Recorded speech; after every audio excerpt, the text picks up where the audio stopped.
삶을 살아라고 그렇게 이해할 수가 있지만, 교회 안의 사람들을 향해서 사도 바울이 우리는 선한을 위하여 기심을 받았다고 말할 때 에베소 교인들은 사실 충격을 받았을 겁니다. 우리가 선하지 않다는 말인가? 그런 의미가 될 수 있습니다. 우리는 충분히 지금 선한 일을 하고 있는데, 우리는 충분히 지금 하나님을 섬기고 있는데, 우리의 모든 욕심을 버리고 그래도 안식일 된 주일날 교회에 와서, 안식일 된 교회 앞에 나와서 사도 바울 선생의 말씀을 받고, 그리고 마음을 참 이렇게 또 간직하고 서로 도와주고 서로 격려해주고, 그래서 불쌍한 사람이 있으면은 빵 사물하고 주머니를 털어서 돈도 대주고 좋은 일 많이 하는데 왜 사도 바울이 이런 말을 하실까라고 그런 의문에 잡혔을 겁니다. 분명히 그런 생각을 한 사람도 있었을 거예요. 에베소 교인들이 선한 일을 몰랐겠습니까? 에베소 교인들이 선하고 악한 일을 모르기 때문에 사도 바울이 한 일이었을 거예요. 그들은 선과 악이, 선과 악이 뭐인지 분명히 알았습니다. 그런데 사도 바울은 특별히 선한 일에 대해서 강조하며 말씀하고 있어요. 사람들은 선한 일에 대해서, 의로운 일에 대해서 오해를 할 때가 너무나 많습니다. 예를 들면은 황장엽 씨가 1999년에 북한을 탈출해서 남한을 이제 어렵사리 왔습니다. 그때 남한에서는 그 황장엽 씨를 뭐라고 했습니까? 정말 민족의 정말 영웅이다, 투사다. 북한의 그 정권을 담하게 뿌리치고 돌아온 정말 선한 일을 한 투사다. 그렇게 칭찬했잖아요. 그리고 그분이 지난주에 돌아가시기까지 정말 우리 남한에 있어서는 북한에 대한 여러 가지 그 실상을 알려주고 또 그들의 어떤 흐름을 잘 이렇게 가르쳐 줄 수 있는 그런 한 사람의 가이드라인 같은 사람이었습니다. 우리에게는 선한 분이었어요. 그런데 그분이 북한을 탈출한 그 순간부터 북한에서는 황장엽 씨를 어떻게 보았을까요? 민족의 배신자, 악한 자, 우리 조국을 망하게 하는 자. 똑같은 사람인데 그가 어디 있느냐에 따라서 악인이 되기도 하고 선이 되기도 했단 말이에요. 악과 선의 기준이요, 그렇게 다른 겁니다. 기준이 다르면 한 사람을 놓고도 그 사람이 악인이 되기도 하고 그 사람이 선한 사람이 되기도 해요. 야당이 여당을 계속해서 그냥 잡아 당깁니다. 그래서 이명박 대통령과 그 한나라당에서 하는 모든 일을 그저 끌어내려고 애를 써요. 지난번에 배추가 폭등을 했을 때 이명박 대통령의 4대강 사업 때문에 배추값이 올랐다. 어디 말도 안 되는 소리를 이제 딱 갖다 붙인 거예요. 그럼 국민에게 말하기를 이명박 대통령의 4대강은 그거는 절대로 해서는 안 된다. 이제 그 전제를 놓고서 그것 때문에 배추값이 올랐다는 거예요. 근데 알고 보면 그 4대강 유역에 심겨진 배추는 0.3%밖에 안 된다고 합니다. 그러면 99.7%가 4대강 유역이 아닌 다른 곳에서 배추가 날씨 때문에 다 썩어서 값을 그냥 값어치 같은 거 값이 썩어졌기 때문에 배추값이 올랐는데 그것조차도 야당은 여당에서 4대강 때문에 그렇다. 이렇게 문제 삼고 있는 거예요. 그러면 야당이 생각하는 그 악한 일이 여당이 볼 때는 선한 일이기 때문에 그렇잖아요. 항상 우리는 모든 일을 볼 때 악과 선의 기준이 그 사람이 어떤 위치에 있느냐에 따라서 내가 악의 입장에서 볼 때는 악한 일이 선해 보이고 내가 선의 입장에서 볼 때는 선한 일이 선하고 악한 것은 악한 걸로 보여요. 이 입장에 따라 다르지 않습니까?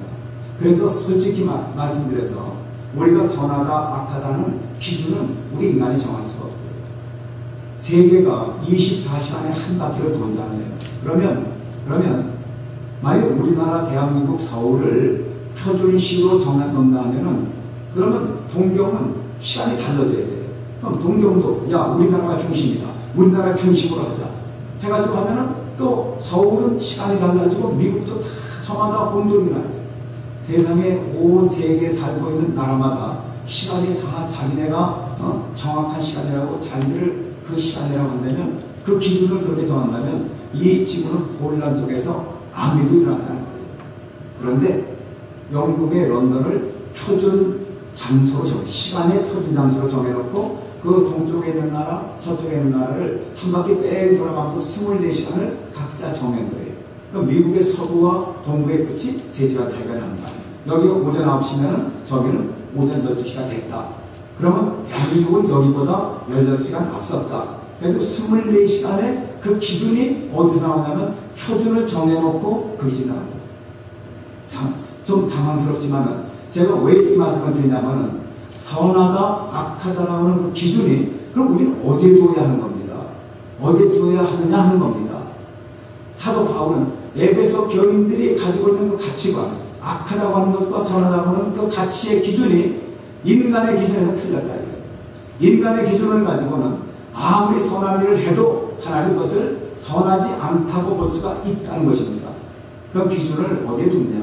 하나님께 기준이 되는 거예요.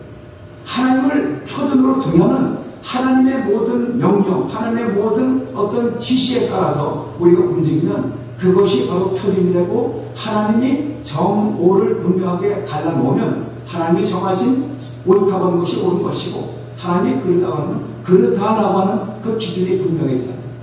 근데 우리는 사람들이 저마다 자기 기준에 의해서 살아갑니다. 보세요. F학점을 받은 그 학생이 아버지에게 50만 원을 전략할 수 있는 기회를 준 거는 학생이 볼 때 선한 일이었어요. 아버지께는 되게 기분 나쁜 일이었어요. 그러니까 똑같은 50만 원 가지고도 아버지와 아들이 생각하는 그 어떤 기준이 다르니까 영 반대 결과가 나왔잖아요. 우리는 선악의 기준을 하나님께 두자 이겁니다. 그럼 하나님께서 자 너희는 예수 그리스도 안에서 하나님의 만드신 만이 선한 일을 위하여 지으심을 받은 자라 하는 말씀은요. 하나님께서 선한 일이 무엇인가를 우리에게 가르쳐 주시겠다는 겁니다. 여러분 선한 일은 부부가 참 한 마음이 되어서 행복하게 사는 거 참 선한 일이죠. 그런데 솔직히 다른 환경, 다른 배경, 다른 어떤 그 흐름 속에서 각자 자기 삶을 성장해서 살다가 부부로 만난 사람들이 정말 선한 일로 하나 된다는 것은 쉽지 않은 일입니다. 남편과 아내의 마음이 어찌 똑같을 수가 있겠어요? 남편은 좀 느긋한 마음이고 부인은 성급한 마음이라면은 거기서 분명히 갈등이 날 수밖에 없어요. 그 갈등을 이기고 그것을 해소하기 위해서는 어떻게 합니까? 한쪽이 죽든지 아니면은 아주 쌈박질 해가지고 완전히 눌러 엎든지 뭐 둘 중에 하나 돼서 한 방향으로 흘러갈 때 하나가 되잖아요. 우리 부부조차도요 악과 선의 기준이 다릅니다. 부인이 생각하는 그 선한 기준은 빨리빨리 움직여가지고 남편이 착착 자리를 깨고 해야 할 일 다 제때 하는 것이 그게 부인의 기준이라면 남편은 그 다음날 해도 좋은데 제가 어제 이제 그런 성도님과 대화를 하는 그런 대화가 있어서 그럽니다. 그런데 그게 다 옳은 거예요. 본인들이 볼 때는 다 옳아요. 다 기준이 자기 기준에서 옳은 건데 상대가 볼 때는 나의 기준과 다르니까 저 사람이 하는 게 내 마음에 안 든다는 거예요. 그런데 신발을 바꾸시면은 이 사람이 맞는 거예요. 여러분 그래서 우리는 하나님의 기준이 선한 일이 뭐냐? 하나님의 기준에 의해서 가장 선한 일이 뭐냐면 죽은 영혼 살리는 일이에요. 우리는 선한 일을 배고픈 사람 밥과 함께 사주고 설렁탕 한 그릇 사주고 따뜻한 옷 입혀주고 본반에 그저 화목하고 그저 아이들 정성을 키워서 좋은 학교 보내고 아이들 잘 먹이고 건강하게 키워서 신장을 잘 보내고 그게 다 선하다고 생각합니다만 하나님의 기준에 의하면 선한 일이 뭐냐? 선한 일에 지으심을 받았다라고 하는 그 기준은 바로 영혼을 구원하는 전도의 사명에 선한 일의 최고의 기준을 뒀다. 내입니다. 그래서 오늘 읽을 본문의 말씀 바로 직전에 나오는 에베소 2장 8절의 말씀은 너희가 그 은혜를 인하여 믿음으로 말미암아 구원을 받았나니 이것이 너희에게서 난 것이 아니요 하나님의 선물이라. 지금 지금 사도 바울이 뭐에다가 초점 맞추냐면은 구원받은 자에 대한 초점을 맞춥니다. 구원에 대해서 초점을 맞춥니다. 구원은 너희들의 행위로 얻어진 것이 아니라 하나님의 선물로 얻어진 것이다. 하나님의 최고의 소원이 있다면 죄인들이 하나님의 사랑 안에서 죄사함을 받고 그리고 하나님의 자녀가 되고 구원받는 것, 이것이 하나님께서 제일 기뻐하시는 일이고 그 구원받도록 전도를 하여 하나님께로 옆에 사람, 믿지 않는 사람을 하나님께로 인도해내는 그 일이 가장 선한 일이라는 거예요. 그러니까 우리는 선한의 것의 기준을 우리는 분명히 정리해야 합니다. 세상 사람들은 돈을 많이 벌어서 부재사업을 많이 하는 게 선한 일이라고 그 사람들은 그렇게 생각합니다. 그러나 하나님의 자녀들은 선한 일이 뭐냐? 하나님이 가장 기뻐하시는 일인데 영혼을 구원해서 하나님께로 구원받은 영혼으로 만들기 위해서 그분에게, 그 사람에게 하나님을 소개하는 것이 그게 선한 일이다.